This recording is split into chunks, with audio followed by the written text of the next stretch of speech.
సాగర్ గారి దగ్గర ఏం అలవాటు లేదు అసలు. ఆయన దగ్గర ఏం అలవాటు లేదు. బట్ తర్వాత ఆయనని కలిసి తాగేవాళ్ళు. అదే సాధారణంగా సాగర్ గారు కూడా బాగా తాగుతారంటారు సార్. ఆయన తాగేది చెప్తే నమ్మరు అంతే సార్. అదే ఆయన ఎవరన్నా ఏం అంటానికి లేక చెప్తారండి సార్. ఆయన తాగేది 180 అంటారు కదా, క్వార్టర్ అంటారండి. క్వార్టర్ 3 గంటలు తాగుతారు సార్ ఆయన.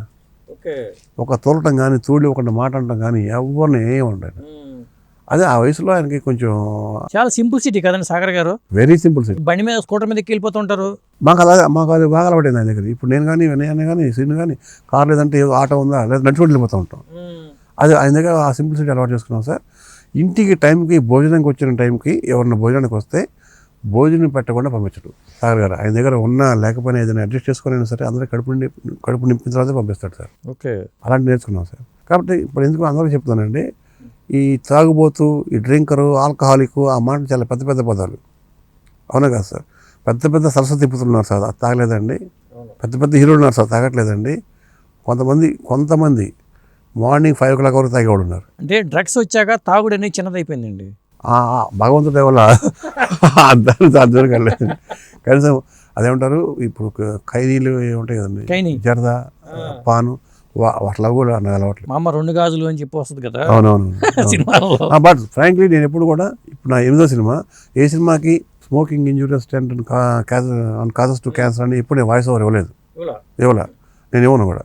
ఎందుకంటే నేను తాగుతూ మనసు చంపుకొని తాగద్దు అని ఎలా చెప్తాను. నేను హీరోతో ఇప్పిస్తాను. అది కూడా తాగని హీరో తెప్పిస్తా. అదే అంటే మీకు అసలు సాగర్ గారి దగ్గరికి వెళ్ళటానికి ఎవరు కారణం అయ్యారు? గుడ్ క్వశ్చన్ అండి. ఇది అంటే చాలా తక్కువ మంది తెలిసింది. యాక్చువల్గా నేను వచ్చింది డైరెక్టర్ని సెలెక్ట్ చేసుకుని వచ్చాను. అసలు ఇండస్ట్రీ రావడానికి నాకు ఇంకో దుర్మార్గుడు స్నేహితుడు కారణం. ఎవరు? విఏ ఆదిత్య.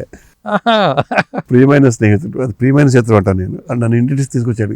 అంటే తన సంబంధం లేదు, ఇండైరెక్ట్గా. ఇది ఆయన విజయవాడ, మీది గుంటూరు. తన పివి సిద్ధార్థ కాలేజ్ అండి, నేను జేకేసీ కాలేజ్ గుంటూరు. తను నేను ఇంటర్ కాలేజ్ కాంపిటీషన్స్లో కలిసేవాళ్ళం. తను గుంటూరు నుంచి నర్సరావుపేట కానీ, భీమవరం కానీ, పాలకొల్లు కానీ, రాజమండ్రి, ఎక్కడ ఏ కాలేజ్ ఉంటే ఆ కాలేజ్లో ఇద్దరం వచ్చేవాళ్ళం. ఆదిత్య ఫస్ట్ వస్తే నేను సెకండ్ వస్తే ఆదిత్య ఫస్ట్. మేమిద్దరం కాకుండా శ్రీనివాస్ రెడ్డి ఒక అతను ఉండేవాడు. అక్కడ మాకు బాగా పరిచయం అండి.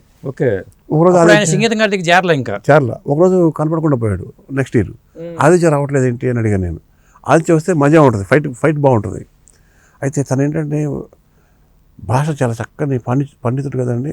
పుట్టింది ఈ మట్టిలో సీత, రూపు కట్టింది దివ్య భగవద్గీత, ఈరోజేంటి మన దేశ తలరాత అని స్టార్ట్ చేసేవాడు.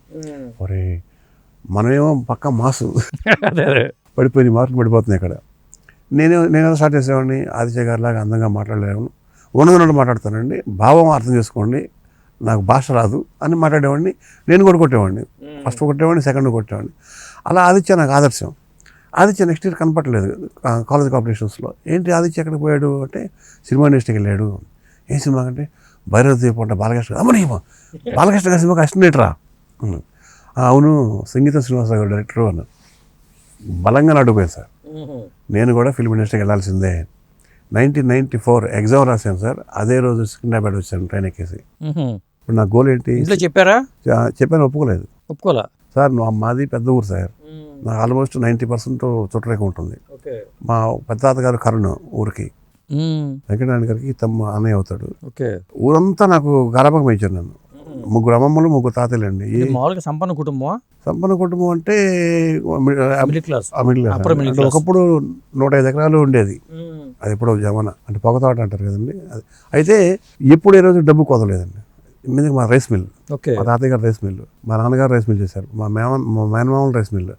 ఆల్మోస్ట్ ఇప్పుడు ఇండస్ట్రీలో కనుక థియేటర్స్ అన్నీ ఒకరి చేతిలో ఉంటాయంటారు చూసారా, అలాగా ఆ ఏరియాలో రైస్ మిల్స్ అన్నీ మా హ్యాండ్ ఓవర్లో ఉండేవి. ఏ ఊరు వెళ్ళినా వేటపాలెం, తోటపాలెం, పెనుగుదరపాడు, ఇంకా చెప్పాలంటే అనంతవరం ఉంటుంది, చిలుమూరు దగ్గర ఉంటుంది తెనాలి, అనంతవరం, వేజండ్ల, సుద్దపల్లి, ఈ రైస్ మిల్స్ అన్నీ మా ఆధీనంలో ఉండేవండి. కాబట్టి డబ్బుకి ఏం కొదలేదండి. ఒక 100 ఎకరాల రైతు కంటే ఒక రైస్ మిల్ ఓనర్ దగ్గర ఇప్పుడు క్యాష్ ఉంటుంది. అక్కడ నేను ఇంట్లో చెప్తే ఒప్పుకోలేదు. అప్పుడు నేను ఐపీఎస్ అవ్వాలి ఉండేది కోరిక. అప్పుడు గుంటూరు ట్యాబ్లెట్స్లో ఉండేదండి. నేను quiz contest India second best team captain వచ్చినప్పుడు కానీ, ఈ డిబేటింగ్లో స్టేట్ ఫస్ట్ వచ్చినప్పుడు కానీ ఇంటర్వ్యూలు వేసేవాళ్ళు. అప్పుడే బిఫోర్ 94. ఎంతమంది అన్నములు మీరు? నేను, నా తమ్ముడు సార్.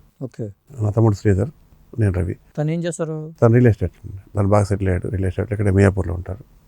అక్కడ ఇంట్లో ఒప్పుకోలేదు సార్. వాటి నేను వచ్చేసాను. వచ్చిన తర్వాత ఇప్పుడు ఏం చేయాలి, ఇమీడియట్గా సంగీతం గారిని కలిశాను. సంగీతం గారిని కలవాలంటే నాకు దారి ఏంటి అంటే మా ఊరికి దూర బంధువు, నాకు దూర బంధువు వెలగా కృష్ణారావు గారని సెల్ ఫోన్ లేవు లేవండి. అరసపల్లి కృష్ణారావు గారిని ఒక ప్రొడ్యూసర్ ఉండేవాడు, నాగజ్యోతి అని తమ్మాడి భరద్వాజ గారు, బాబా పన్నీరు, ఆ సినిమాకి కో ప్రొడ్యూసర్ అండి. ఎవరు ఈ అంకుల్ నేను చెప్పేది వెలగా కృష్ణారావు గారు. సారథి స్టూడియోకి వెళ్ళి ఆయన దగ్గర నుంచి ఇది కలిశాను. ఈయన నన్ను తీసుకెళ్ళి సంగీతం గారికి కలిపారు. అప్పుడు మేడం షూటింగ్ జరుగుతుంది. రాజేంద్ర ప్రసాద్ గారు కృష్ణారావు అంకుల్ మంచి ఫ్రెండ్స్. అలా వెళ్ళాను నేను. కృష్ణారావు గారు నా సర్టిఫికేట్ ఇన్ని ఉంటాయి కదా అని చూసి, ఎందుకు ఇండస్ట్రీకి వస్తావు నువ్వు, సివిల్స్ అంటున్నావు, వెళ్ళిపోవచ్చు కదా అంటే, లేదు నాకు ఒక సరదాగా రాలేదండి, సీరియస్గా వచ్చాను నేను, అసలు నేను అర్హుడినా కాదని నాకు చెక్ చేసుకొని వచ్చాను అని ఆయన నమ్మారు. నమ్మి సంగీతం గారి తీసుకెళ్తే ఆయన సినిమా అయిపోవచ్చిందమ్మా, నెక్స్ట్ సినిమా కలు తప్పకుండా పెట్టుకుంటాను అన్నాడు. ఆదిత్య అక్కడే ఉన్నాడు. సరే హ్యాపీ. ఫస్ట్ టైం లొకేషన్ ఆదిత్యని కలిసాను. ఇప్పుడు కూడా మేము రెగ్యులర్ కలుస్తుంటాం. అప్పుడు కూడా కలిసాను. తర్వాత నా యజ్ఞం సినిమా చూసి నన్ను చాలా అప్రిషియేట్ చేశాడు ఆదిత్య.